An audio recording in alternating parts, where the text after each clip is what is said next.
at noon on Wednesday, December 26th, 2018. We are in City Council Chambers, at 10 West, oh my goodness, I better start over. No, I'm kidding. I won't, but 10 West State Street. There we go. Merry Christmas, everybody, and Happy New Year. So there's a notice to the public that reads, the Mayor and City Council welcome comment from the public during discussion of any of the agenda items. Please step up to the microphone, state your name and address for the record, and limit the time you use to present your remarks so that others may be given the opportunity to speak. And as usual, it's just at the discretion of the mayor and council to respond to specific questions or comments, or to have a staff member respond during the meeting. You can always follow up with after the meeting as well.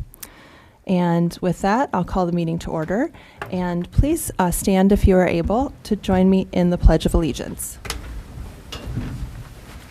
I pledge allegiance to the flag of the United States of America and to the republic for which it stands, one nation, under God, indivisible, with liberty and justice for all. Amen. Amen. Yeah. Amen. Thank you. Are there council or administrator comments right today? Roll call. Sorry. Skipped right over roll call. Please. Lamer. Here. Martin. Here. Weirin. Here. Cahill. Here. Gowdy. Here. Hoop. Here. Isom. Here. Okay, now is the time for comments. Any comments? I would just, a short comment to, we are closing in on the end of 2018, and it's been a rough year for a lot of people, and let's hope for the best in 2019 as we continue to rebuild, help those that need the help, and move forward to make our community a better place. I second that. Thank you. Any other comments from the council or administrator? No, thank you. Okay. All right, moving on. I will entertain a motion to approve the consent agenda. So moved. Is there a second? Second. Okay, it's been moved and seconded. Roll call, please. Martin. Yes. Weirin. Yes. Cahill. Yes. Gowdy. Yes. Hoop. Yes. Isom. Yes. Lamer. Yes. Thank you. And would you please read those items, Madam Clerk? Yes, Your Honor. Approved council minutes for December 10th. Approved the bill list, $1,246,800.17. Approval of the 2019 council meeting schedule and announcing trick or treat on October 31st from 5:30 p.m. to 7 p.m. Receipt of the civil service new hire list for the fire marshal. New tree trimmer, custom tree care, and resolution approving salary adjustment for city administrator Jessica Kinzer. Thank you, Madam Clerk. Our first resolution, I will entertain a motion to approve a tentative 2018-231 resolution accepting subordination agreement for property interest at 904 West Nevada Street. So moved. Second. Okay, it's been moved and seconded. Discussion. All right, Michelle Sponheimer, Housing Community Development Director. This is a subordination agreement for one of our previous lead hazard control projects. This is something that you guys are used to seeing now at this point. When we do the work, we do have a lien that we place against the property for a period of time, and the owners in this case are looking to refinance their loan, and therefore we're asking that we go into a subordinate position on the property for our remaining lien amount. At this point, 80% has been forgiven, and there's only 20% remaining. The new mortgage amount plus the remaining lien are still below the appraised value of the home, and therefore we would anticipate that we could recover should the home have to be sold. Otherwise, it will be forgiven within a year's period. So with that, I'd recommend approval, and you'll have a public hearing at your next meeting on the 14th, January. Any questions?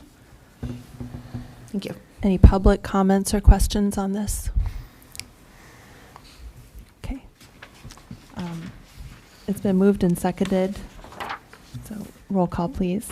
Weirin, Yes. Cahill, Yes. Goudy, Yes. Hoop, Yes. Isom, Yes. Lamer, Yes. Martin. Yes. Okay. The next item, we have 2 items related to the Iowa River Trail, and I would entertain a motion, if you're willing, to approve both. Resolution 2018-232, approving contract change order number 2 for the PCC Iowa River Trail project for general supplies for Boulder Contracting, an increase of $24,599.66. And Resolution 2018-233, approving engineer's estimate of completion and accepting the PCC Iowa River Trail with a final project cost in the amount of $819,018.83. So moved. Second. Okay, it's moved and seconded, and discussion. Mr. Nichol. Good afternoon, Justin Nichol, Public Works Director. As stated in the memo, this is a change order to rectify the final quantities as the trail was constructed from 12th Street out to Summit Street, and then the subsequent engineer statement of completion for the Iowa River Trail. There aren't any city funds to be expended on this project. There's either state trail funds or the remaining match is to be paid by Trails Incorporated. And I'd be happy to answer any questions. Question here. Well, I realize that we are the fiduciary agent for Trails, Inc. I also realize there's staff time devoted to this. I've heard in the past that it amounts to up to 10% admin contributed and so on. I have a caution for that, in that we need all hands on deck, despite and including some of our vacancies. So I'm concerned about the crunch time and the work that is required to support this project. I'm supporting the project, but I'm reluctant on the admin.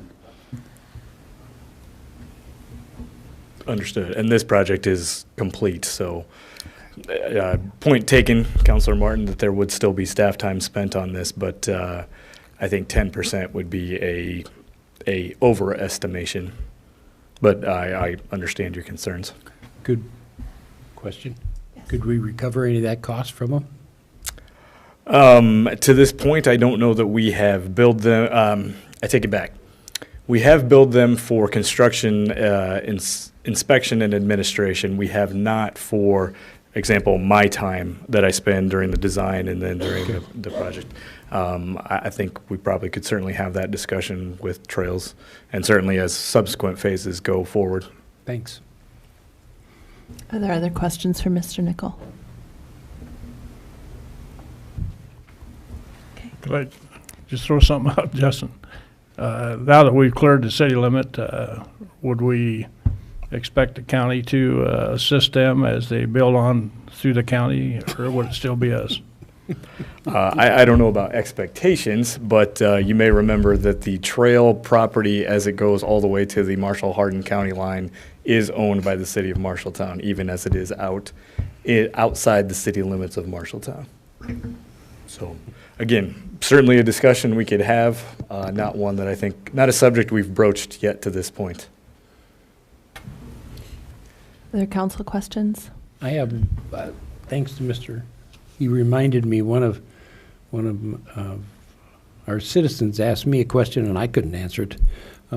Since we own that piece of right of way for where the old railroad went, is it considered inside the corporate limits, or do we have to actually bring it into the corporate limits because we own it, but I don't think it's in the corporate limits, is it? It's not. No, and it's, So- think of it very much like the airport. We own property out around the airport where it's located in the county, but we own it as the city. Okay. So can I reiterate, Justin, that no city funds are going toward this? That's correct. It is being paid by the grants and the state, federal That's funding. correct. No city funds. We will get 100% reimbursement, I guess minus my staff time All right. for the thank you. project. Thank you. Other council questions? Are there public questions, comments? Yes.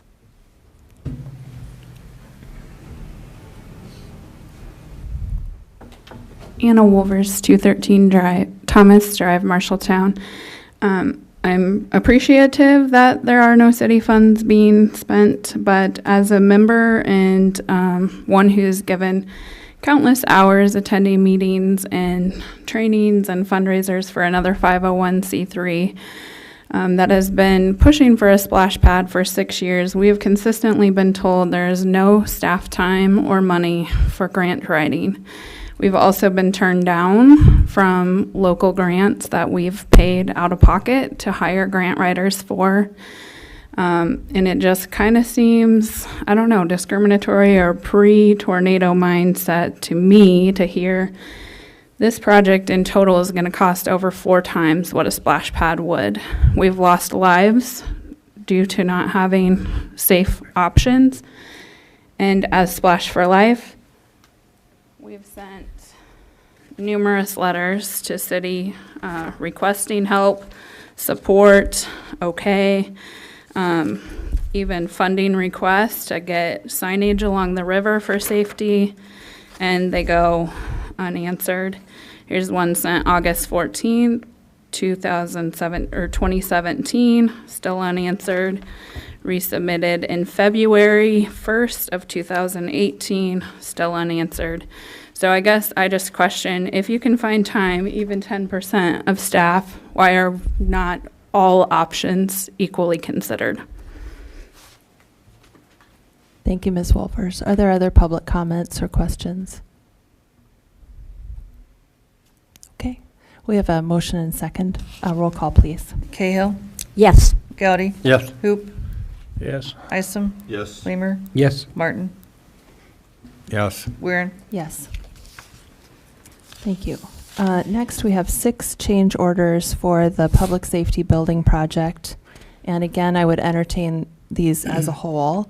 The first, Resolution 2018-235, approving for Tony's Plumbing and Heating an increase of $1,744. The next is Resolution 2018-236 for construct an increase of, and this is for the landscaping work, correct? And sidewalks. And sidewalks, $116,898.09. Resolution 2018-237 for Caliber Concrete, an increase of $1,795. Resolution 2018-238 for electrical for DeVries Electric, an increase of $21,021.44. Resolution 2018-239 for Caliber Concrete, an increase of $2,626. And finally, Resolution 2018-240 for Hilsebeck Schacht, an increase of $801. So I'll take a motion and a second. So moved. Do you want to separate them? Second. Okay. So we have a motion and a second. That's to approve all of them, correct? Okay. Discussion. I have one. By all question. means. The item for the landscaping and sidewalks, did we do that on time and material? Did we do that with the bid item? We did that with the bid item, and I should point out that That isn't all of it, though, yet, is it? that should cover it. So the total change order is for almost 117,000. The landscaping and the sidewalks is about 109,000 of that. At a discussion earlier this fall, I can't remember exactly which meeting, we had a budget of 110,000 for landscaping and sidewalk. This was a second or third iteration. The first price tag was more than our $110,000 budget. So yes, we got back within the $110,000 budget. But once they move all those bricks and all that crap out in front when they're done, we're going to have to do some work there yet. Yes, so. but this contemplates that. Oh, This that's would, in this with- would be for the total length of sidewalk. But we're not paying them for it yet. No. Okay, This all is right. this is a Gotcha. change order to make the contract official. Okay. We pay the bill when the work is done. Gotcha. Thanks. Are there council questions? Yes, one here. As I've said before, I don't like budget change orders. It's a fact of life. And following the budget for the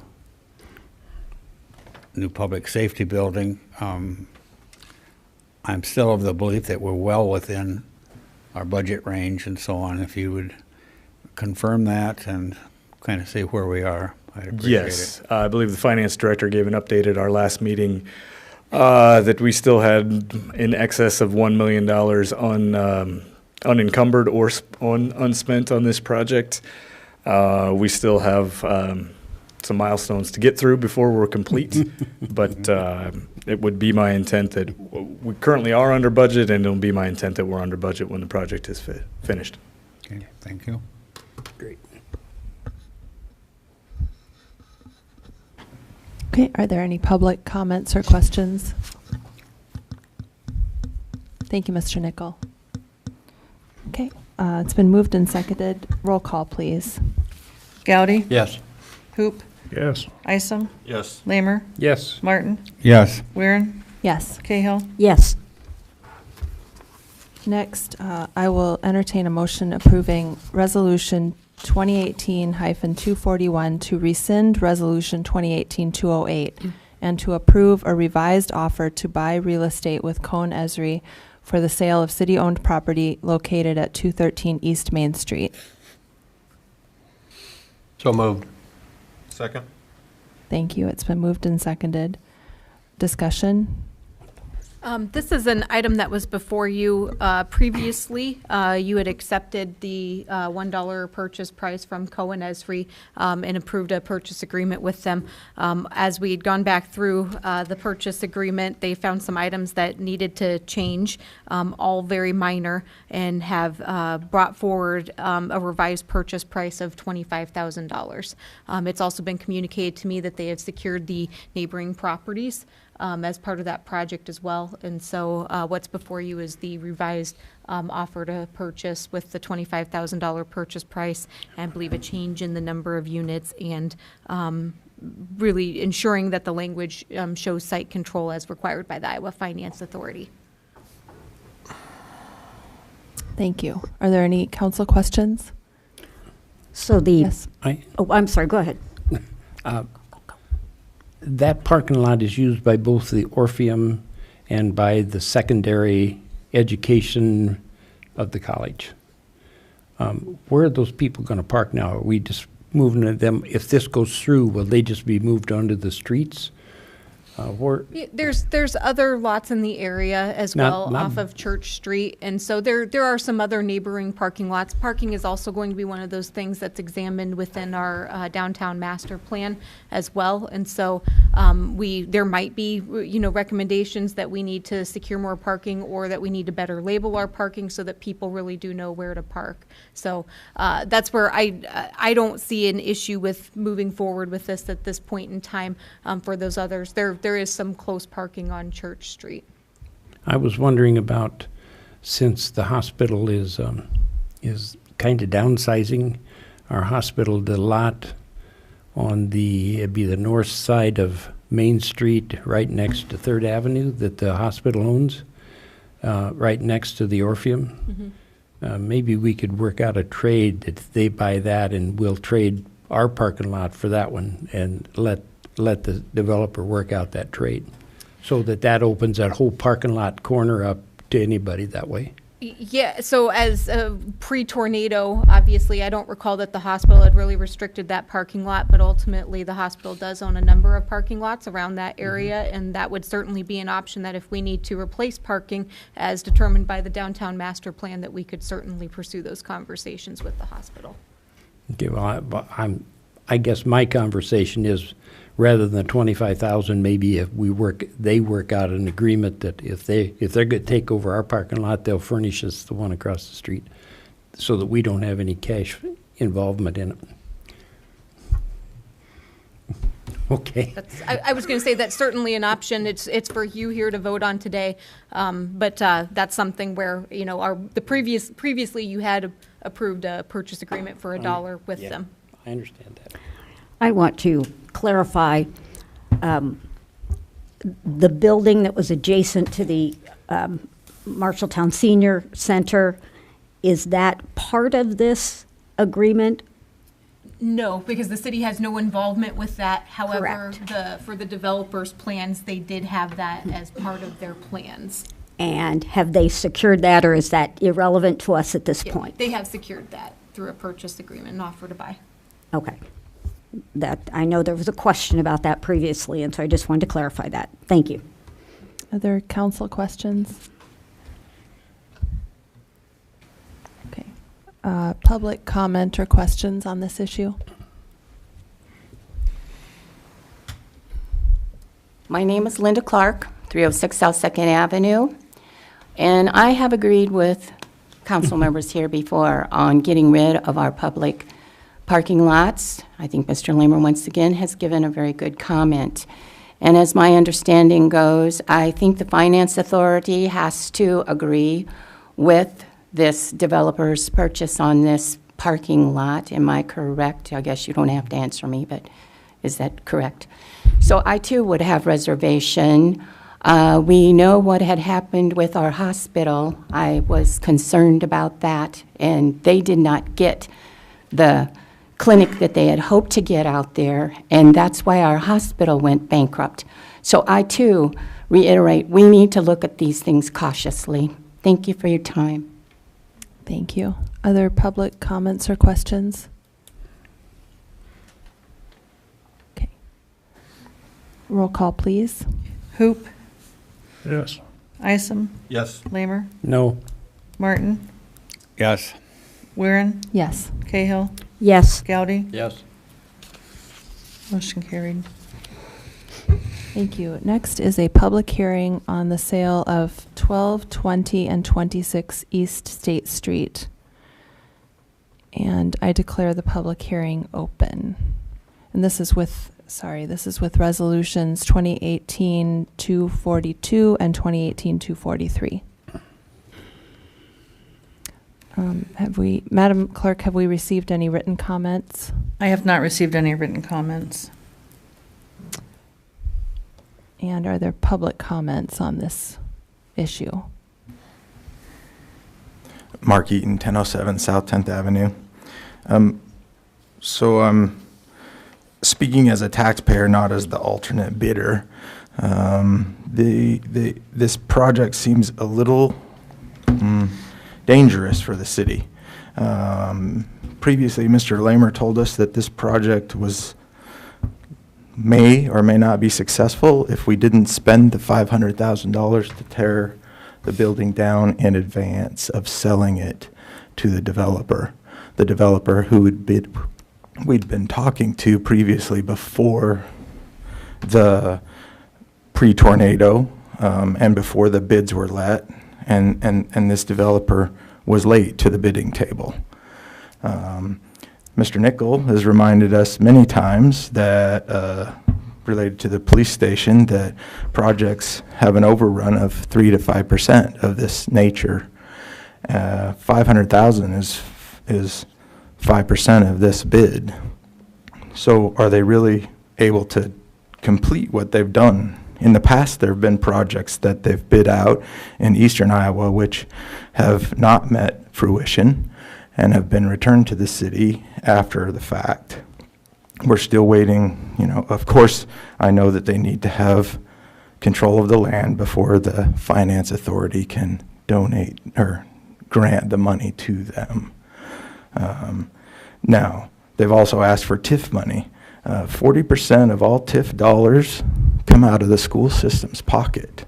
The TR just mentioned $640,000 that the school system owes in problems, and that equates to 15 school teachers making $40,000 a year. So we're looking at giving both Cohen Ezra and Landover TIF money, which is going to impact the school's budget even more.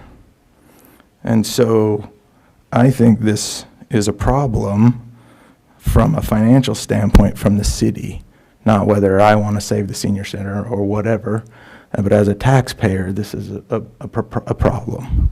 Thank you. Thank you, Mr. Eaton. Do you have a comment, Ms. Botter? Lee Botter, 401 Orchard Drive. And would you please entertain me for just a second, okay?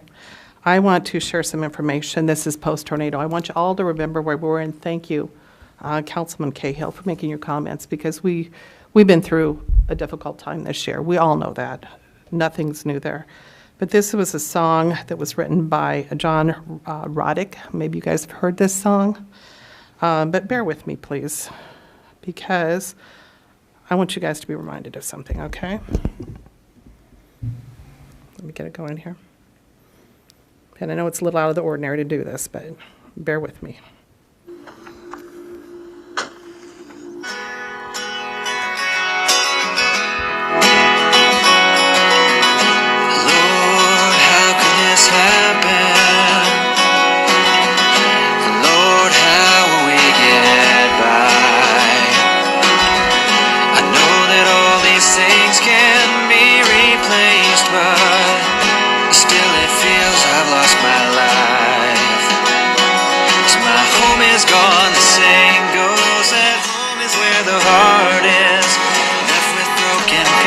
Of the life I used to live.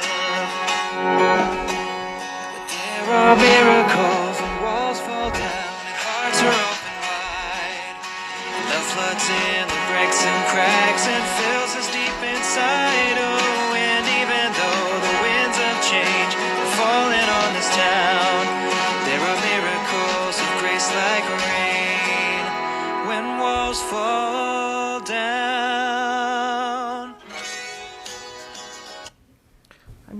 I'm going to stop it right there. But if you guys want the full presentation, I'll give it to you later. I'll send it to you. But it leads me into my next comments. As I said earlier, we all know that July 19th was a turning point for our city. When that horrific tornado hit us and left substantial damage in its wake, my family, which is here, on a couple sides here, we were blessed because we dealt with repairable damage to our homes and to our rentals. And we only had to replace one destroyed vehicle. And we only had to deal with a loss of one job through that whole process when Linux sustained the damage that it did. The reason that I share these things is we cannot forget that we've lost much, including our sense of normal. For some, it's meant a loss of everything. It's meant a loss of jobs, vehicles, personal property, homes, and their neighbors in their neighborhoods. I, among many, adopted a family for Christmas. And the person that we adopted as a family, she was so thankful just to get a bed. July 19th, I got to go home and sleep in my own bed. I can't imagine what these people have been through, and I think we're losing touch with that, guys. For several, the Senior Citizen Center was home. And it was their family. I didn't use the Senior Citizen Center besides going to the Tiny Tim Festival, which was fun, okay? But these guys are grieving, they're upset, and they really feel, at least what I'm hearing, that our leaders are not listening to the petition that was presented and the numerous requests to secure the building from theft and further damage. I went back through all of the minutes, I went back through all of the things that we've done, and I've been to most of the council meetings since the tornado. And it has been repeatedly requested to secure that building, and it was not done so. Several community members, including myself, have raised concerns about the process. As a licensed insurance agent for several decades, I did ask that there were further negotiations taken with the carrier. I did talk about how we handled the settlement. You guys, as a council, have done an excellent job on securing our properties. But I feel like there wasn't the steps taken that needed to be looked at, further looked at. Okay, this brings me to the proposal that's on the table with Landover. There's a proposal for $10,000 for 3 properties. I went back and looked at all the assessments. 12 East State Street, which is a parking lot, is assessed at $40,450. 26 East State Street, which is also a parking lot, is assessed at $31,910. 20 East State Street, which is the Senior Citizens Building, is assessed at $54,500. And yes, I do understand that these are tax exempt properties because they're publicly held. But if you look at the total assessed values that we're looking at, it's $126,860. So this means if we sell those 3 properties at $10,000, we're selling them for 8 cents on the dollar. That's what we refer to by some people, pennies on the dollar. I would agree with that comment. This does not include the cleanup, which we still do not have a bid on demolition yet. I haven't seen a bid. Has anybody seen a bid? It doesn't include the loss of tax revenues due to the 90% annual rebate of 90 incremental taxes for a 10-year period, not to exceed $350,000. If you do the math, that's $35,000 a year. It doesn't include other provisions within the contract that was part of the packet that they want us to do as sellers of the property. Okay, in the resolution, if I can address our attorney, please. In the resolution, I find 2 glaring errors. And I don't know if you guys can pull your resolution up. I know it's a little early, but on the resolution, one of the glaring errors that I found was the sale of the property, it's towards the bottom, under Section 2, to Cohen Airseat Development Group. Underneath the city-owned property here, and it's pursuant to strict compliance, it's going in with, for Landover. I'm assuming that that could have a legal issue. Would that be correct if they have incorrect information in there? If the name is entered incorrectly, I would suggest it be amended. Okay, so that's one issue that I find. The other glaring issue that I find in there is it says, to quote, whereas the city received no other offer for the property. I sat through meetings, I presented, as did multiple other people. There were other quotes on the table. There were quotes from CGA for the parking lot at 12 East State. Merge had a quote for 20 and 26 East State, which was deemed as incomplete because there was no purchase price attached to it. Mark Aiton's creative proposal for $100,000. After recommendations from city administrator and a vote that was by Gabe had made Councilman Ism made the comment of, and it was seconded to reopen for bids, which we did. That's when the Landover one came in. So I have ongoing questions. Who made the decision not to secure the senior citizens property? Was there any additional discussions with the insurance carrier? Why was Mr. Eaton's proposal thrown out? It was an excellent proposal. It was a win-win-win.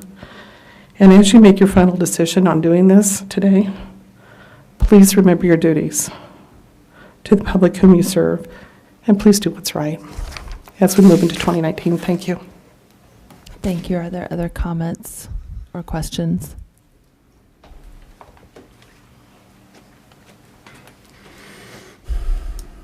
Linda Clark, 306 South 2nd Avenue. Everyone knows my position on the senior citizen building. Everyone on this council has heard me speak a number of times. I would like to say that the building, the senior citizen building, has served Marshalltown for 98 years. I have lived here not 98 years, but we were able to secure and use the Veterans Coliseum and that building for all this time. I thank all of those that have been helpful to me with this issue, and it's been very difficult for me to come and speak here today. But I would reiterate what the last speaker said. Please, please, look closely at what you're doing, because this developer out of town, we have local people that are willing to work on that property and have been willing for quite some time. And I would sooner keep our dollars here, and when the Landover Corporation is subject to the Finance Authority to get his tax tokens, there are plenty of places that can be acquired for his property without destroying that 98-year-old building. Thank you for your time. Thank you. Are there other comments or questions?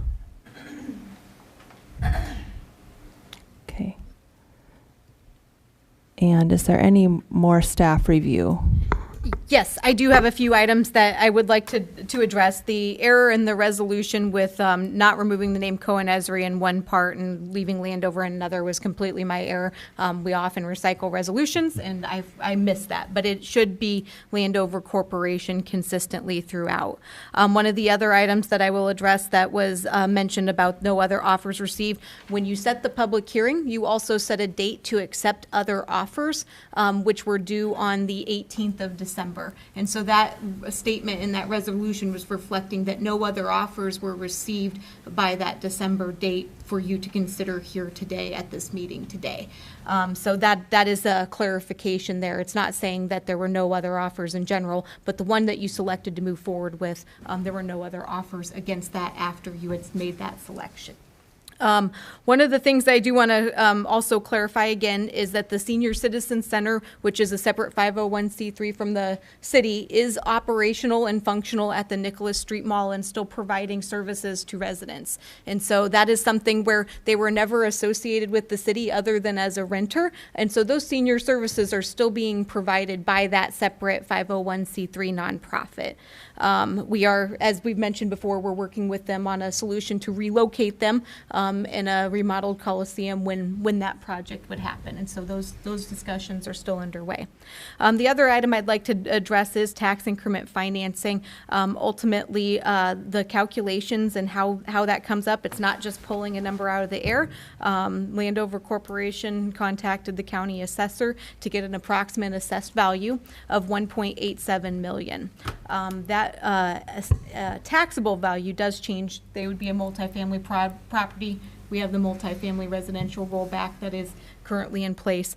But looking at a 10-year time frame and what a 90% rebate, that's where that not to exceed $350,000 comes from. So there's 3 lots that are owned by the city.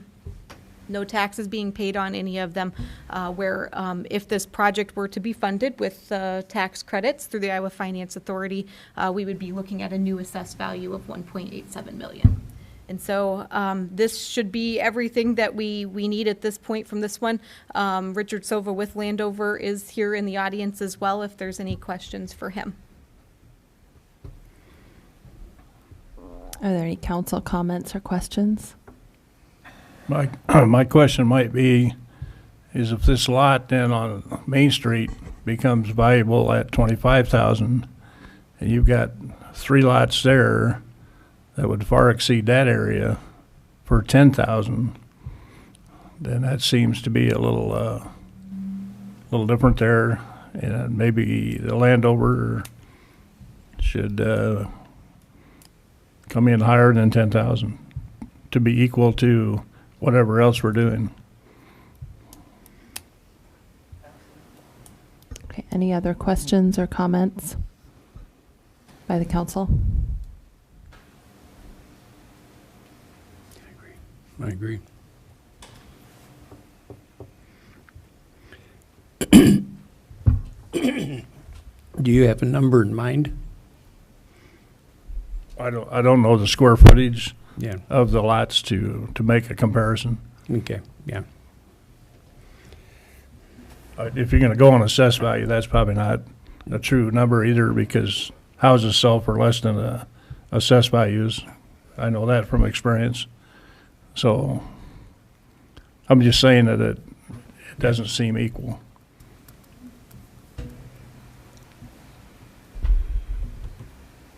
I agree. Mr. Soba, would you like a chance to tell us more about your project again or answer any questions?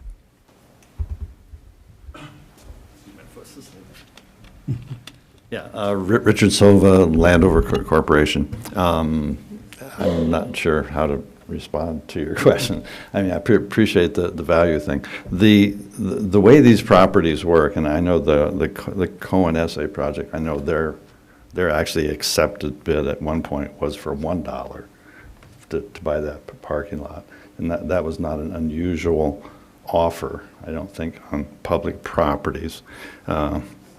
We have a proposal to develop a property in Marion, Iowa. It's a city-owned property, brand-new property on a brand-new street, and they're going to give it to us for $1, just because they're supporting affordable housing. And the way these deals work, we have to do budgets, and the land price is part of the budget, of course. So the more expenses we have, construction, land costs, and so forth, that determines what kind of rents we can charge. Okay, the rents are kind of set and regulated by the state, of course, but the budget, we can't spend a lot of money to do these deals. Like, we can't buy a piece of land for $1 million and build an affordable housing project. So the lower the price of the land is, the more we can offer tenants in terms of lower rent. And that's just the truth. So we just had a market study done. It was just completed last week, and the market study showed for Marshalltown that actually we had projected rents that were lower than we could have charged actually for the tenants. That's just the way it came out. And I'm not sure we even did that on purpose, but when we did our analysis, we came up with rents which are lower than were actually required. And part of that is because we're trying to build the building as cheap as we can, pay as little as possible for the land, and be very efficient in building the buildings. That's what it's all about, actually, in this type of a project. So, but. Well. Any questions from the council? Just a reminder, yes. The rents will be rent controlled, or will have, sure. It is for low rent family housing. Right, exactly. And it's I know we had talked earlier about whether the property was going to address 30% AMI, and it does. In our proposal, we're addressing 30%, 40%, and 60%. And like I said, our rents actually came in lower than what's required. So by this, the state just sets a maximum rent. Okay. And the one piece that, as you gave your explanation, I appreciate that you said you were going to build it as cheaply as possible, and I assume that was not a word. I am hoping that it will be as efficient, financially efficient as possible, but yet providing a quality establishment for people to live in. Can I get your assurance on that piece? I misspoke. I wondered about that. But actually, no. We do not need more cheaply built housing in our town. We need housing that's affordable. Actually, the state actually prescribes almost exactly how these buildings are to be built. Even, how much the building has to be brick, what the plumbing fixtures have to look like, quality of the carpet. I mean, it's all set out by the state. Wow. We usually over specify things. We certainly don't want something that'll be falling apart in 5 years is the concern. So I was hoping we're not doing a cheaply constructed building. We don't either, because we're going to own it for 30 years. Very good. Okay. Thank you for clarifying that. You're welcome. Anything else? Other questions? Okay. Thank you, Mr. Sova. So I will declare the public hearing closed at 12:43. Oh, excuse me. We were past the public comment stage. There's an order. Okay, well, I can come back at the end. I'm here anyway. That would be better if it's not related to this. No, it is related to that. Just, I guess, for clarity and fairness purposes, you're selling one lot for $10,000. You had rescinded a bid for $1 earlier. You've got an entire building that you're accepting an offer here soon for $35. I mean, as a teacher, I know we have to do policies and procedures. It doesn't seem like there's a set policy or procedure on accepting offers for land purchases or development. So just my comment, I guess, $1, $10,000, $35. I mean, somewhere in the middle. Thank you. Okay, now I declare the public hearing closed at 12:44. And I'll entertain a motion and a second for resolution. Let's see here. I gotta get back to my agenda. Yeah, so it's two resolutions. We're looking at Resolution 2018-242, which is authorizing the sale, and 2018-243, which is expressing intent to consider a development agreement with Landover Corporation for the construction of affordable housing units. I so move. I'll second. Okay, it's been moved and seconded. Any further discussion? We voting on one or two? Well, I would like to do both at once, but we can do it one at a time. The first one is 242, 2018-242, authorizing the sale of city-owned property located at 12, 20, and 26 East State Street. So, Mr. I was going to say, and just with that one, if it could be confirmed that that is to amend the name to Landover Corporation throughout. Yes. So this motion would also make sure that would that be resolution 1 or 2 that you're One. concerned about? Okay, number 1.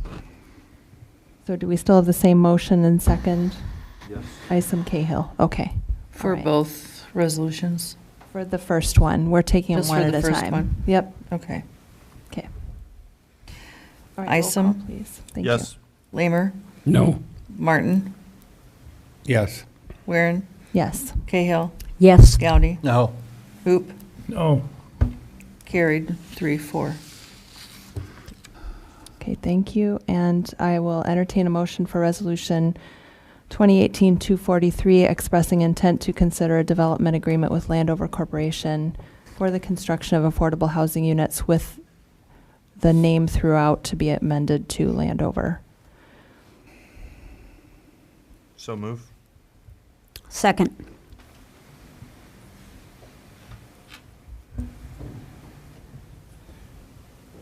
Okay, it's been moved and seconded. Further discussion on this one? Okay, roll call, please. Lamer? No. Martin? Yes. Weirin? Yes. Cahill? Yes. Gowdy? No. Hoop? No. Isom? Yes. Motion carried. Okay, thank you. And I'll take a motion to approve Resolution 2018-244, setting public office hours for City Hall and Carnegie Building Complex.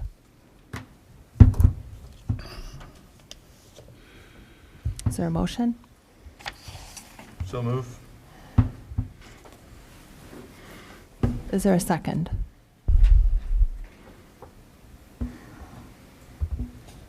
I will second. Is there discussion?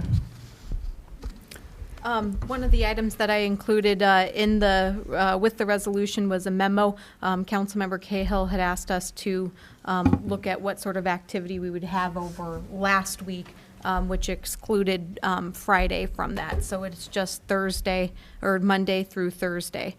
So what we found was that housing community development, as to be expected, had the most walk-in traffic and phone calls from 4:30 to 5 p.m. with very little to no activity in any other department here in the City Hall complex.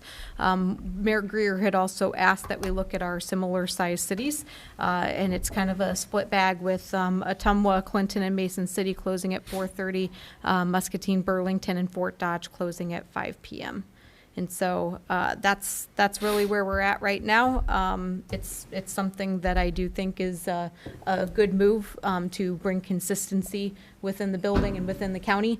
One specific example that frequently comes up with people is if you have a hold on your license plates at the county and you're there right about 4:30, and then you have to come to our place. We'll be open, but then you can't go back to the county. So things can be resolved here, but somebody still can't complete their transaction. And if we have consistent hours, I think that's at least one area where things will change. I would also say, and this is something where my HR director, Jill Petermeyer, and I had talked, is this is a morale issue too. We have employees who have families. You know, not everybody has young kids, but there is that aspect as well.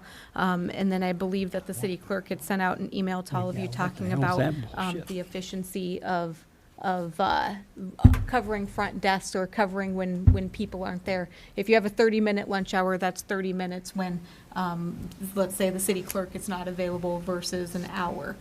So there are some efficiencies that we can gain there in terms of being able to provide better customer service, hopefully in the target when people are seeking those services.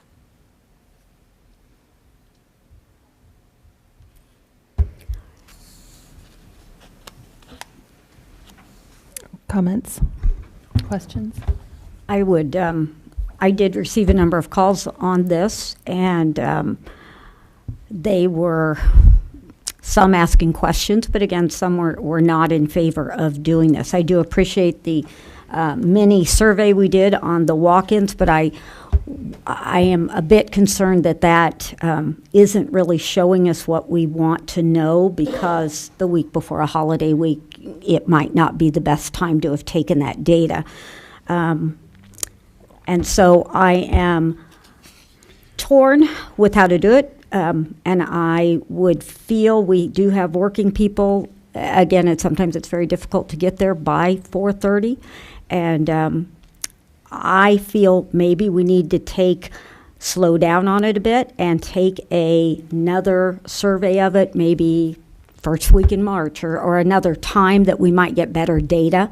I'm just a little concerned that our data isn't really true to the usage that's being involved. I concur with Councillor Cahill that too little data is available. I'm concerned about, again, the efficiency of our operation as it relates to our services to the public. I'm also aware of efforts to cross-train and cover. Those are standard operating procedures in other businesses, other public areas. I'm not ready to cast judgment upon this. I'm not opposed to it necessarily. I would wish us to wait, and I would move to table this at this point. I would second that motion. Okay, so there's a motion to table, and it's been seconded, so discussion is over. Roll call, please. Table to when? There is no date. Okay. Martin? Yes. Weirin? No. Cahill? Yes. Gowdy? Yes. Hoop? No. Isom? No. Lamer? Yes. Motion tabled. Okay, the last, let's see here. Okay, we have a discussion item here, fiscal year 2020 budget development items. Yes, this is something that we wouldn't normally intend to put on an agenda here on a meeting that's sort of a special meeting after Christmas, but we are unfortunately, December has 5 Mondays, so there's 3 weeks until our next meeting. And the January 4th meeting, we are planning to have budget items and budget discussion starting. So there's some direction that we need. So I'm going to kind of move through these a little fast because there is a recommendation that's already been written out in front of you. And what I'm looking for is feedback. I don't think that we need to take a formal motion second or vote on any of these, but if there's any of these that would have concern, we would bring them back for further discussion on January 14th. So one of the things I mentioned in a few of these items, attachments, which I clearly forgot to attach. That's what I handed out to you here today. So the first one is one of those items. It's a resolution from 2011 where the auditors are really looking at that being a designation of requiring $250,000 remain in the building fund at any point in time. That's something that is a problem at times when budgeting. That means we have $250,000 that we could be spending on building repairs where we're not. So it's one of those things we would like to repeal that, and our recommendation would be to consider a resolution on January 14th repealing the fund balance requirement for the Building Maintenance Fund 031. So what would you recommend? That Doing it would away be with it? Well, but basically what we've kind of done with like the capital improvement plan fund, the capital improvement tax levy fund is a 15% of the budget, basically. And so that's where it would be something that would change from year to year rather than being a stagnant number from year to year. This is a fund where there are really no new dollars coming in. There would be any sale proceeds from land or buildings that would go into this fund. But at this point, it was set up with the $250,000 coming from other areas, but there's not an ongoing funding source for it. So, I guess clarification question. The language now says we have to have 250,000, so if we take 100 out to spend, then we have to re-put in 100, or is that the way that was why you're looking to change that? You would still allocate a certain percentage to that per year for based on budget? Yeah, I think, this is kind of considered one of our capital budgets, and so, yeah, having it in line with, our capital improvement fund 030 would make it a little bit more consistent rather than just the set dollar amount. Basically, yes, the auditors are looking at do we have $250,000 in that fund at the end of each fiscal year? And so if there wasn't, then we'd likely be coming to you before June 30th saying, we need you to transfer some dollars, whether local option sales tax or general fund balance, to that fund in order to make sure we're in compliance with this resolution.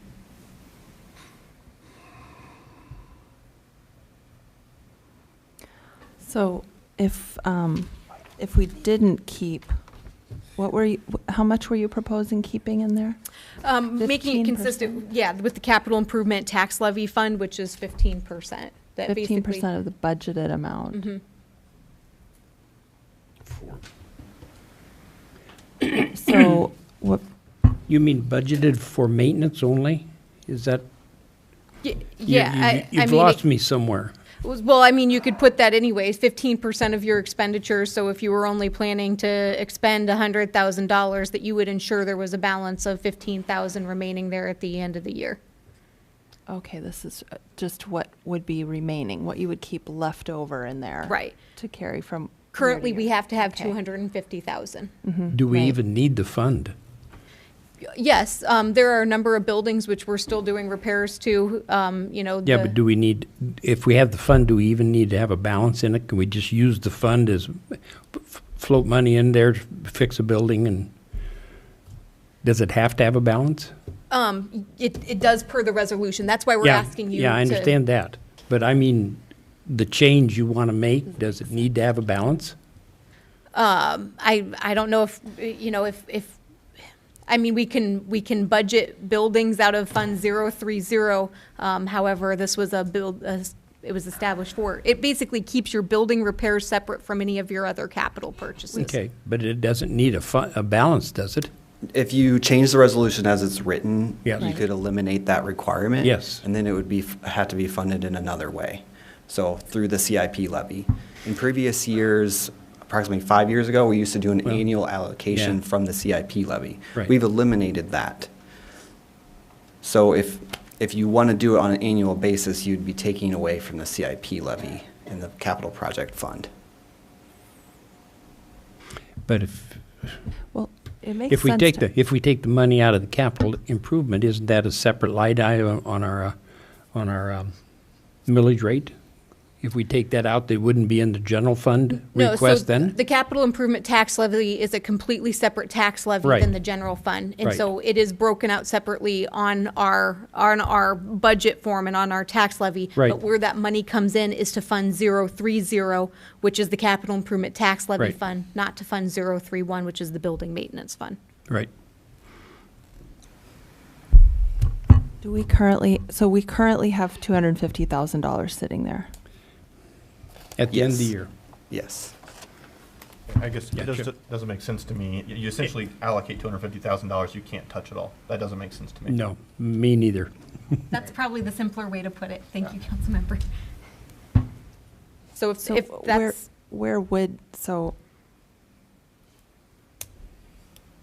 It's just saying at year end, we would have to have that. So if we have that now, are we actually looking to spend that on building maintenance this year? And if we don't keep it in there, where will it go?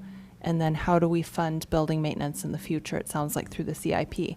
So where would it go if we take it out now? So it wouldn't be removing this any money, it would just next be year. allowing us to expend money without then having to potentially put money back in. Okay. And so that's where we do have a number of building projects that are in our capital improvement plan coming out of here.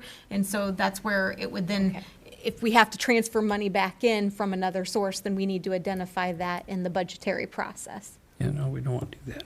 That makes sense. Don't want to do that. Okay. Okay, next item. Do you want to go one by one here Yes. or? Okay. Yes, because each one is a little bit unique and different. The Coliseum Fund, again, it's Fund 050. We can't find any history of why there was a separate fund other than to account for specific activities. But accounting for specific activities can be done through setting up a function within the general fund. I should also note that Fund 050 is part of the general fund as well in terms of what our auditors look at in terms of our financial statements. And so it's a very similar thing that I think right now the Coliseum Fund sits at like a negative $16,000 balance. To balance that fund, we have to transfer in from 001 to 050. If the concern originally when this was established, which we don't know, was that there needed to be a separate accounting, we can still accomplish that with this being in the general fund, with being, an activity code related to parks and recreation. I would call that a housekeeping item. Everybody okay with this one? We can still account for it, just not have a separate fund. Okay. The other one is the cash reserve fund. I should make a note that when we did do an amendment to the cash management policy, we did change that to 20%. So there isn't an issue here that basically there is not an issue with the inconsistency. However, the other part of this is what the language of the ordinance is, and that was on the back page of what I passed out to you.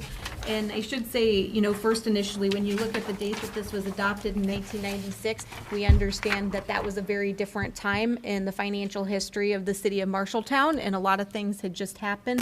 What we're looking at here is keeping things consistent at 20%, knowing that we might not be fully funded each year. That's going to be something that we would bring forward to you as part of each budget cycle is here's what you need to do to fully fund at 20%. But what we would be looking at in terms of amending the ordinance would be to basically any excess use could be used to whatever would be subject to the council approval, as well as then that it did not need to be specifically utilized to cover normal and usual expenses as well as emergency needs. I think the best example I can give is we just went through a fairly big emergency where we had to put out some pretty big numbers in cash, and we did not have any cash flow issues through this latest civil emergency period. And so really this would just be amending the ordinance when we do the whole recodification to better reflect where we stand today and how different that is from 1996 in terms of uses of those dollars and how the council can authorize those. Okay. Any questions about that one? So we're going to reduce it? No, I'm recommending we keep it at 20%. Oh, that is, this, I think our form says. the recommendation is. 15. And so that was where if they were inconsistent, taking it to 15% and follow the policy, not the ordinance. But since we're both policy and ordinance at 20%, Okay. that would be where I'd say let's keep it consistent at 20%. Okay, that's good. Okay. All right. The next item, there had always been, prior to this current fiscal year, some general local option sales tax support to the general fund, which was 5%. As we go ahead and put this budget together, what we'd like to do is to just have your guidance to put 5%, or what we're estimating, $150,000 of the 22% council designated local option sales tax allocation, and just have that built into the general fund. It would certainly be something we would discuss in that bigger general fund picture when we know what our numbers look like, and is 150,000 enough? Is it too much? Where does that leave us? Couple comments, please. Yes. First of all, would that include the 150,000? Is that would we include in that 150,000, we approved hiring an additional person out of the lost funds already this last year, and we used that for some other, that was a permanent thing. Will that come out of the 150,000, or is that on top of the 150,000? That would be on top of, as we look forward, the early hiring of officers or the funding for the code enforcement inspector were things that came up as they went, and I believe in this past fiscal year were in addition to what that planned authorized transfer was. So it's 150,000 plus those that are ongoing expenses. Could we have a total of those ongoing before we approve this? I want to know how much of that. Yeah, and I was going to say, and so those ongoing were ones that were just temporary to get them started in last fiscal year. So if you think about the early hire of a police officer, you might not have them budgeted, that new officer budgeted as a position, and what what you have in savings for someone retiring and someone being replaced. Those things didn't meet, and so those were one-time costs. So we can get you a listing of those one-time costs. The only one that's really been ongoing would be the code enforcement inspector position. So can we have a rough idea what that costs us on top of the 150,000? Yeah, and really what happened was in this current fiscal year that we're in, the code enforcement inspector became just a regular position. And so it was funding it for that time period to get it started sooner. So there is not ongoing local option sales tax support for these positions. They just became part of the general fund. Oh, we had that much extra? Well, that changes your number from year to year, basically. But we have not been using local option sales tax as ongoing support for police officer or code enforcement inspector position. And it's just been a one-time to get you through to your next fiscal year. Through your budget process that you're working on right now, have you identified any items that you are going to request us over and above the 150,000? We have not. There's a few positions mentioned below, but none of those would be ones that would incur additional cost beyond what's budgeted. Okay, thanks. So this would basically be like, it just helps us.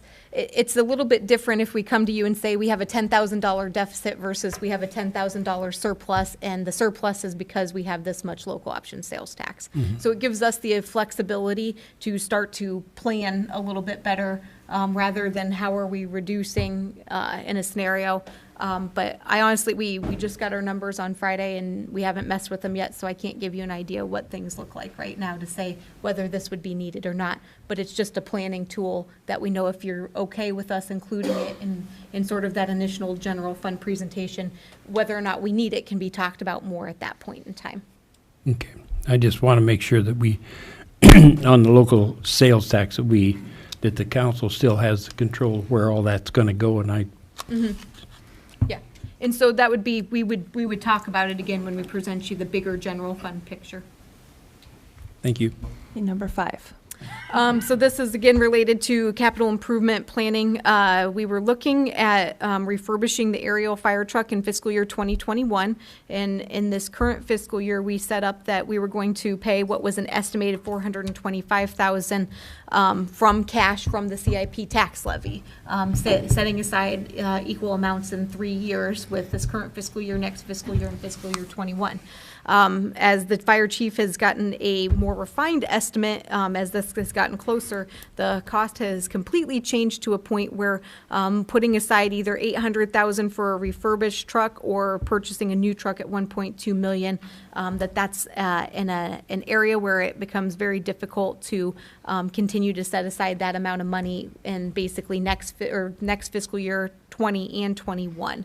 And so that's where we're looking for some direction right now as to whether you would like to borrow for the truck, that we can use that in planning, knowing that we obviously have some time here, or if you want us to plan that we should be using cash on hand or some combination of both.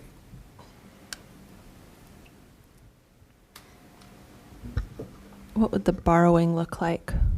Who would we borrow from? It would be part of the 2021 bond, basically. So it'd probably be something that we would be borrowing for in fall of 2021, more than likely. For the whole amount? That's what we're just looking for some guidance on as we start to plan this, because this does have, if we have to use cash or some portion, it's going to have an impact on that capital improvement tax levy. So the 400, excuse me, the 425,000 first year has already been done. You've set that aside already? We set, yeah, about 160,000, I think, was what we've got set aside in this current fiscal year in this new Fund 032 for large item purchases. And so that would be, do you want us to continue to set aside that 425,000 as we have planned, and then the plan would be to borrow the remaining amount needed?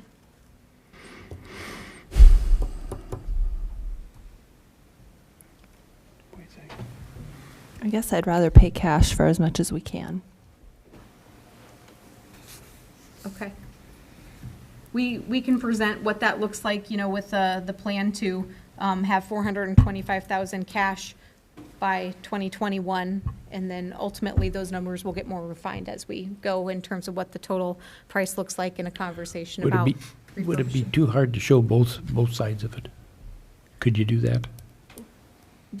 Well, because I know that you're going to have payments out of the general fund to pay the debt off. it would be a debt service tax levy, Yeah. so it wouldn't be out of the general fund. It would be put on our tax levy, and so I that's where it's understand hard to that. project that right now. And there's a bigger decision in here that I don't want to talk about today, which is, do you refurbish or do you buy new? And so that's where we're working with a pretty big range. But if you're comfortable with, we have $425,000 cash, and that can be used to supplement. However, we'll continue with that plan. One of the other items that's come up is a janitorial position, a part-time janitorial position for the police and fire building. Currently, the police department has a vacant part-time records position, which they'd like to convert into this position, a janitorial position for the current fiscal year and in the future. And so if that's something that you would be okay with, we would go ahead and start moving forward with that and budget accordingly for next fiscal year, but move forward to make that transition in this current fiscal year. If we need the records person now, we're going to need them in the future. Why don't we just look at a new position for a part-time janitor? We certainly can. That can be something we can add in and see where things fall out and know that this is an option, moving forward. I think if we need their record persons now, we're going to need them in the future. Chief Tupper need to address it, but I believe that there's been a difficult time filling that records position, and that was Well, why this was just- kind of out there. Mike Tupper, Marshalltown Police Department. We're trying to save money. Yeah. We've been doing our best to get by, and we have 2.5 records positions, and for the last several months, we've just filled the 2 full-time positions, and we're trying to save money. So that's what it comes down to for us. I don't think staff, and I'm certainly not saying that we've never needed that half-time records position, or we might not need it. Again, we're doing our best to do our part to save money. Okay. And we know we're going to need a janitorial position. Yep. And to me, it makes 0 sense to move into this new building and not have a plan to take care of it. Yep. So we're doing our best to meet our needs and at the same time respect the city's budget and save some money. Okay. Thank you.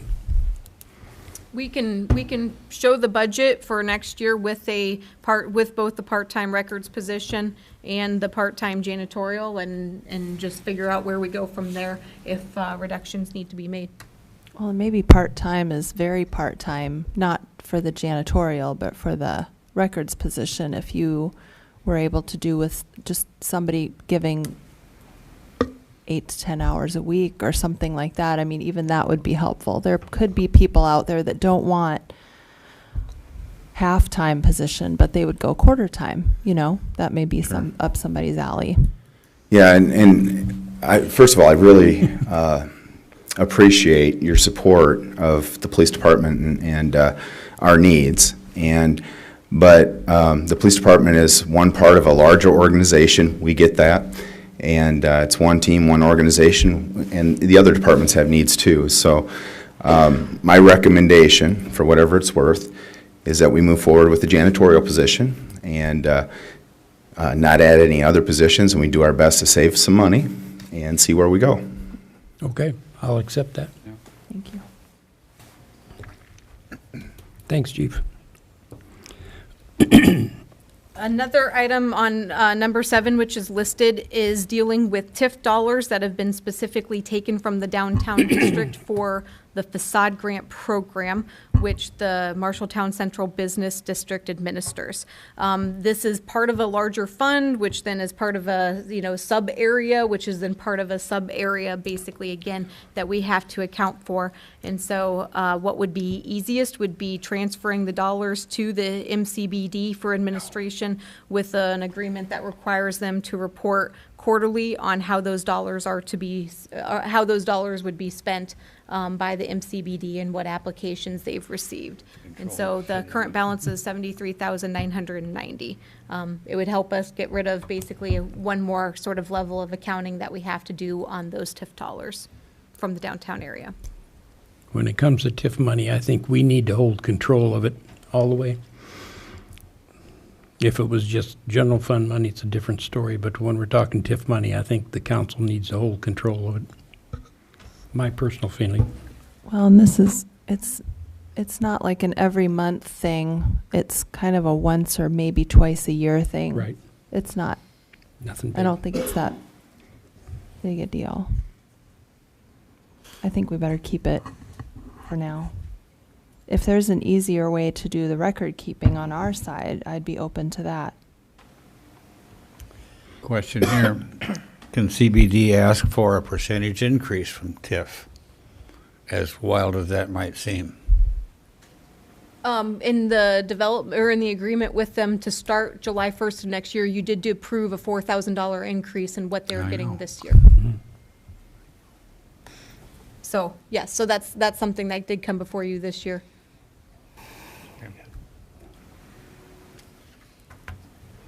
Okay, the next item is the CVB contract. This is one that we've talked about before where they're currently receiving 67% of hotel motel tax, and the council, the city is only legally required to utilize 50% of that tax for tourism purposes. And so I'm recommending that we begin work on a 2-year contract, stepping them down to that 50% level. And just looking for direction here to start conversations with them. That's going to be a tough one. None of these are easy. Nope. Yeah, but this is the tougher one. What, if you reduce that number, where does that number go? Those dollars would then stay in the general fund to support general fund operations of the city. And so this is one of those that we talked about during strategic planning of, supporting outside organizations with existing funds and existing contracts or covering our own expenses. If this is one you want to defer and say wait until January 14th, I'm completely comfortable with that too. One question, did you have can you give us the dollar amount that's going to affect? Well, we estimate from year to year, and I did not put that dollar amount in there. I want to say in this year they're about $290,000 that they're receiving, and so I'm not sure if Brian is able to pull things up very quickly as I also try and look. I have the to-date numbers. I don't have the for this year. If I can find it. Well, if you get how much they get for this year, we know what the percentage is. To date, we have received $326,000 in revenue, and we've paid $218 to them, which is the 65%. In fiscal year 18, they received $270. Well, if you're going down to 50%, they'd get $160,000 instead of $218,000. Can they operate on $160,000? That's just for basically 6 months of the year. This year is a weird year too, and we're going to be amending our current budget because of the tornado. We did see an increase in hotel motel taxes. The 326, that's just 6 months number? Yes. Well, then just double that, right? Well, no, because we're not expecting the same occupancy levels and, following quarter. So we have to make some amendments in our current year budget, but you could say this year with the 67% threshold, they will be receiving more because of the tornado, just as the city is receiving more with our percentage as well. When do we have to re-amend that or start that new contract? I mean, do we have 6 months or 8 months? You do, June 30th of 2019 is when the current contract expires. I guess my preference would be that we wait on it. I mean, especially knowing how much work we're doing just downtown master plan alone, and I think they bring something to the table with regards to it. So I'd like to have a better understanding with regards to possibly what their budget is and how it's going to affect their operations as well. Reducing 17% is quite a big number. Okay, we can wait. Well, and I was thinking about just maybe stepping it down a little bit less over more years. And I know that's hard to commit a council to do, a future council, but. Well, and that's where I was going to say 2021 is the important year here because that's where our financial picture changes. And so to have it at that 50% level by 2021 means that we have maximized the revenue that could come into the city on that versus potentially having to make some changes there. So that's the significance with fiscal year 2021 and that 2020, we don't know what we need to know if we have a gap that needs to be filled and if this would be something to make, but 2021 really is that important year that's part of that recommendation. It's also not a huge surprise because we've been talking about this and have bumped it down from where it used to be. I know it was in the 70% range it's years gone ago. Down, yes, Yeah. over time. We've pulled back there, so.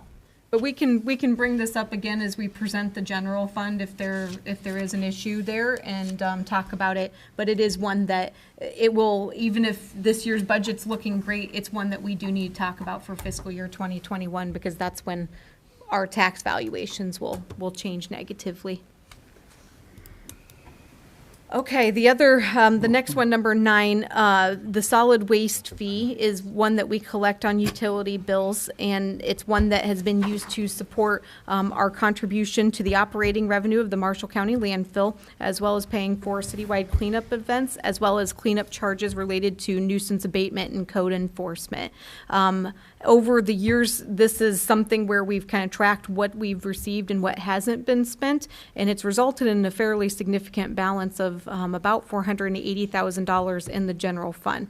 There's kind of 2 phases to this of what we'd like to do. The first would be to transfer that current balance in this fiscal year to the dangerous and dilapidated building fund, which is likely where we'd be taking our match out of for the FEMA demo-related projects, as well as paying for any other properties. That was, again, a fund that really has no funding source other than previous borrowings, and then I think there was going to be some TIF in there related to some downtown houses as well, or houses in other areas. The other side would be that as we think about those monies coming in the future, that we would basically be planning for future fiscal years where we would still plan for the citywide cleanup and the nuisance abatement part of it, but then anything that would remain from what's budgeted to what's to be expended out would then also be transferred to Fund 355, which is the dangerous and dilapidated building fund. And there would then be an ongoing funding source for any building removal that needed to be done. Any questions on that one? Being an old utility guy, when the utility bills are bigger than what you need, you usually have take a look at the rates and make sure you're not overcharging the public.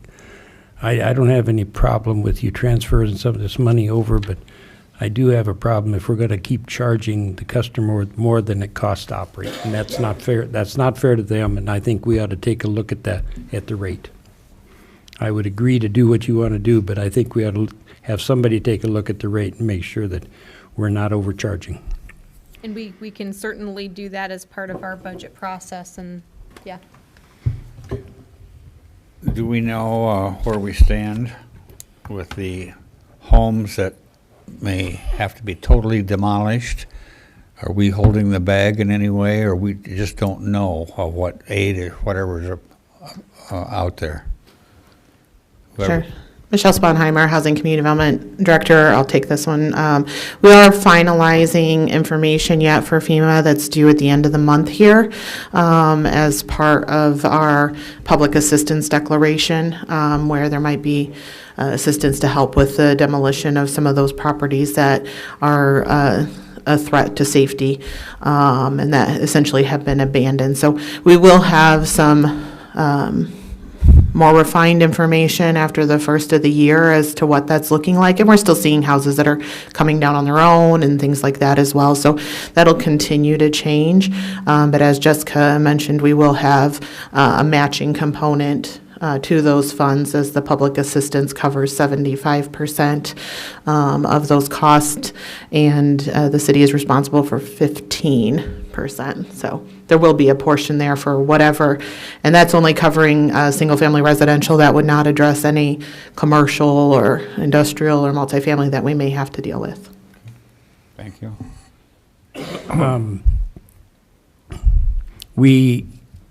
A few months ago, well, maybe before the tornado, we already had 6 or 8 houses designated to come down, and we were told that the spec was being put together to get them down. We haven't done them yet? No, we have not. Why not? We've been a little swamped. Yeah, we do have those on, and we have a couple that we have to continue to get the environmental finalization on for asbestos, and then we can let out that bid. And so we are working on that. We've been in this past 60-day window in getting the programs for Valor, and the demolition and the debris cleanup in the alleyways has been a major priority, which has consumed a very significant amount of time. But we lost out on last year. We didn't get anything down last year, and we were going to get it made up. There were 2 houses I think we took down last year, 519 North Center and 411 West Lynn. Yeah. But we had scheduled to have 6 to 8 houses every year taken down, and that isn't happening, and I want that to happen. Right. It is on our. And I would say what happened more to just explain it to everybody was a change in strategy, that we come into ownership of the properties before tearing them down, so that we have the ability to then get them out of that nuisance abatement cycle and county held tax certificate cycle. And so that's really where that takes additional time. But in that time that we have made that strategy move, there's other properties that we've been able to take tax deeds to, and so that's where I think our list is easily 8, and it might be even up to 10 right now. So, and it will probably continue to grow. So that's where just know that is stuff that's happening. And it was a strategy change that was delay in that, not the lack of work by city staff. Okay. Michelle, just for verification, when a property becomes on the list for dangerous and dilapidated, and we have decided there is no ownership of the owner of the property has basically forfeited all ownership. Is that correct? Not necessarily, no. Now, when we get to a point where we actually do take control of the property, whether it be through like the 657A process or through a tax certificate process, then it does become the city's, and then at that point they have no ownership. We can declare a building dangerous and dilapidated and take action on it when it is still under private ownership. That does complicate us more under our nuisance process, and it does complicate things in terms of notifications, and that's where we had made that change about taking ownership, as we saw some of the houses that we had intended on working on transferred ownership and then were occupied and trying to be lived in and fixed and things. So that process, there's different ways to approach it, but if we do get it under our control through acquisition of whatever means, then it would be up to the city to be responsible for. I just know, and some properties that will now qualify for that are because of the tornado. And I know that there's just, again, people trying to figure out the best way, if their home needs to be demolish the best way and still get something out of it without turning it completely over to the city. And I know that's a Certainly, we do have balance people are some trying owners that are trying to do that, and many of them are working with Mid-Iowa Community Action through a process there to see if there's assistance that might be available to help with those demolition expenses so that they can retain that property and perhaps then rebuild or whatever. or do something. And I would certainly hope we're taking everything we can to make that possible for people. Absolutely. We would love for property owners to take responsibility of that themselves and it not have to become a city issue. That would be the first priority. Since there is this, some of this money comes through, well, is there any aid, and whether it could come from this type of a fund or not, for people who cannot afford the disconnection of water? I mean, I know this is solid waste fees, but many people are still having difficulties in the disconnection of the water fees. So is there anything like this fund, if we have an extra fund, could be used for that type of assistance to families who, whose homes qualify for that but are struggling to meet the fees? I would say at this point, particularly if it's related to the tornado impact, probably the best reference would be to Mid-Iowa Community Action. And then, although they are not necessarily having new funds available for folks, there is a process that will go through the Long-Term Recovery Committee for where prioritization of funds that have been donated through that source should be used. And so for the individuals to go through that process and prioritization, if that's an assistance they're needing, that would be my recommendation at this point. Very good. Thank you very much. The Salvation Army is helping with some of those too. And one of the things that both the city and Waterworks have done is allowing a waiver. I'm not sure what it's, an affidavit or something to be signed that things can be cut at the curb and not taken all the way back to the main if the intent is to rebuild within 2 years. And so that's one thing that's been put in place. That's been in place for a long time. Yeah, that's been in place. I do appreciate all the organizations and the long-term housing committees working with folks, because I know it's a very big struggle, and people want to retain the ownership of what they have. So thank you. I think Micah's got some too. I'm pretty sure they do. So on number 9, we're okay with the fund transfer and looking at the solid waste fee. Yep, that's what we will do. Number 10. Number 10, the last one here is looking at our transit operations, that we have only 2 part-time employees of 5 positions.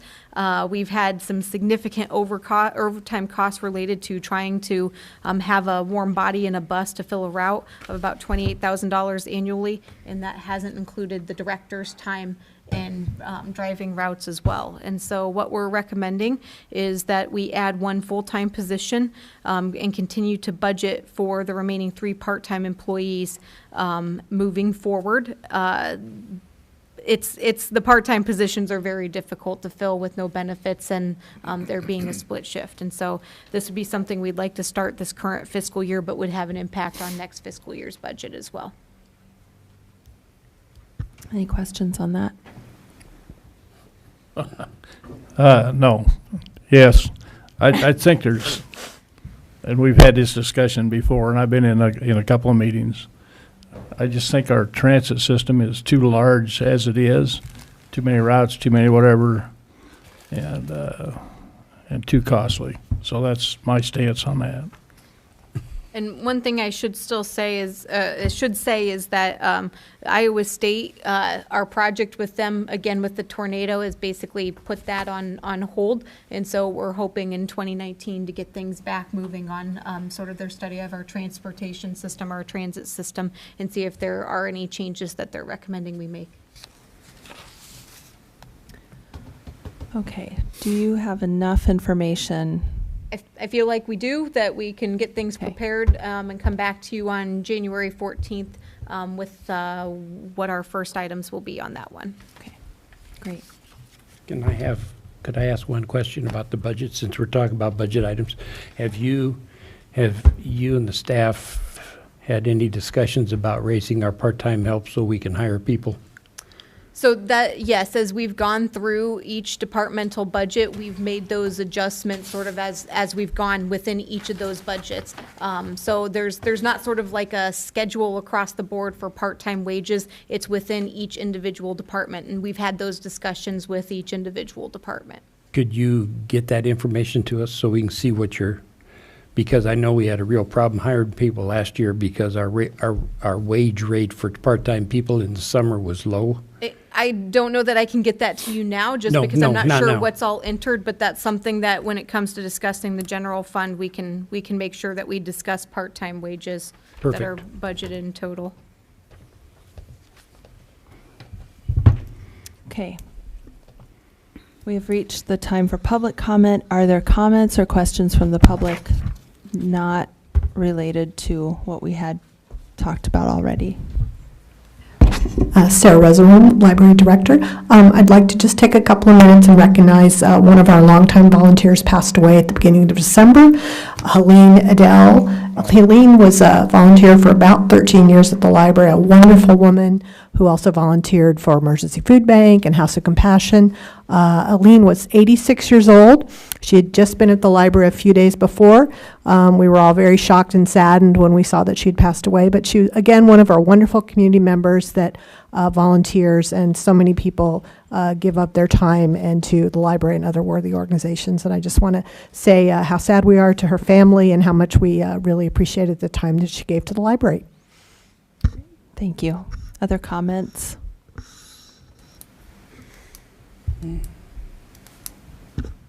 Brandon Mitchell, 3141 Garwin Road. You can pull the microphone up if you want.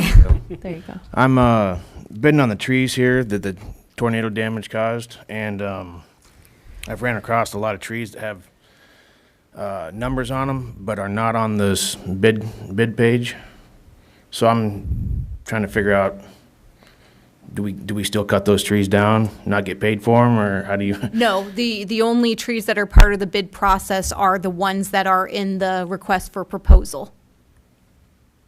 Okay, I've seen numbered. Yeah, and there were some that if we'd already identified them as needing to come down prior to the tornado, they're not eligible for FEMA funding. So there are some that are marked which are not included in the bid packet for those reasons. With the same colored paint. Mm-hmm. Trees that have the same numbers on them, though, that's not a confusion on anybody's part? Yeah, if you would, you can contact me and I can answer any questions, but what you're bidding on is what is in the bid packet. Okay. Mm-hmm. So if there's a tree with the same number on it, which tree do you pick? I was going to say, if we can talk outside of this meeting about that, I'll clarify that for you. Okay. So, yeah, but what is in the bid packet is what is to be bid on. I'll get Ms. Kinzer's number for you and stop up in just a sec for it, okay? Okay, great. Any other questions? Comments? Sorry, yes.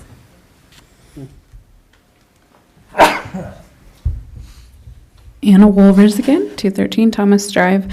Doesn't necessarily pertain to me, but as a citizen, active member on social media and seeing public comment and being it's the day after Christmas, I know there was some concern about contractors doing work and then making progress for those homeowners and then being told by the same inspector that issued the permit or whatever to do that work that the inspector made an error in that it's no longer a valid permit, and the contractor's having to eat the cost of that, upwards of $8,000.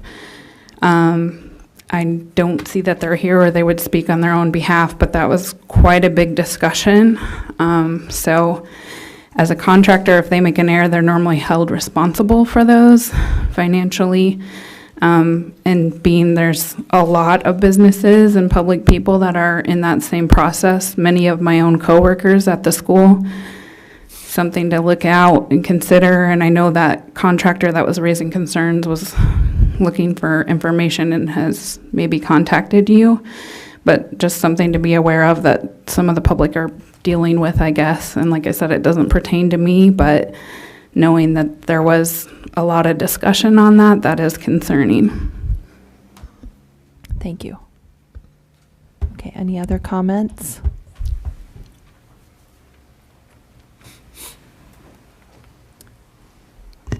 Linda Clark, 306 South 2nd Avenue. Everyone remembers Bob Schubert, and I remember him very well. In 2001, he played Santa Claus for my grandson that just recently was killed in a vehicle crash. And thank God for him, and thank God for my movie. And I want to just put that out there. Everybody loved Bob Schubert, and I did. Thank you, and we're really sorry for your loss. Any other comments?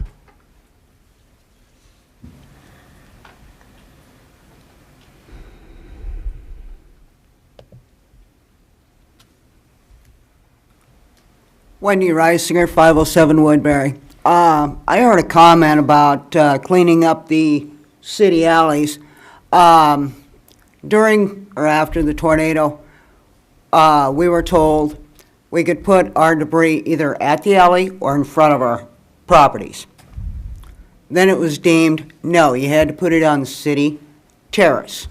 We still have, I believe, 7 properties down our alley between 7th and 5th Avenue in the alley. When it snows, it's going to be about waist deep, if not shoulder high, because of the amount of debris that is still there that the city said, we'll take care of it. It's all trees. There is some building debris. Who's going to take care of it? And also on the transit, yes, I have one city bus that comes by my house, once per day with 1 passenger.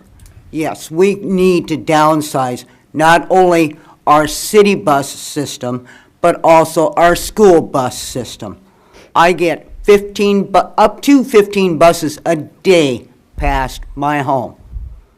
We don't need that many buses. If the elementary and the junior high and the high school can't get along on a bus, then they need to walk. I did when I went to school. Thank you. Thank you. Other comments? Okay. All right, seeing none rise, I will entertain a motion to go into closed session pursuant to section 21.5 subsection 1 paragraph I of the Code of Iowa to evaluate the professional competency of an individual whose appointment, hiring, performance, or discharge is being considered when necessary to prevent needless and irreparable injury to that individual's reputation, and that individual requests a closed session. So moved. Thank you. Second. Thank you. It's been moved and seconded. Roll call, please. Hoop, Yes. Isom, Yes. Lamer, Yes. Martin, Yes. Weirin, Name Yes. Mitchell. Cahill, Yes. Gowdy. Yes. Mr. Mitchell. This is for you.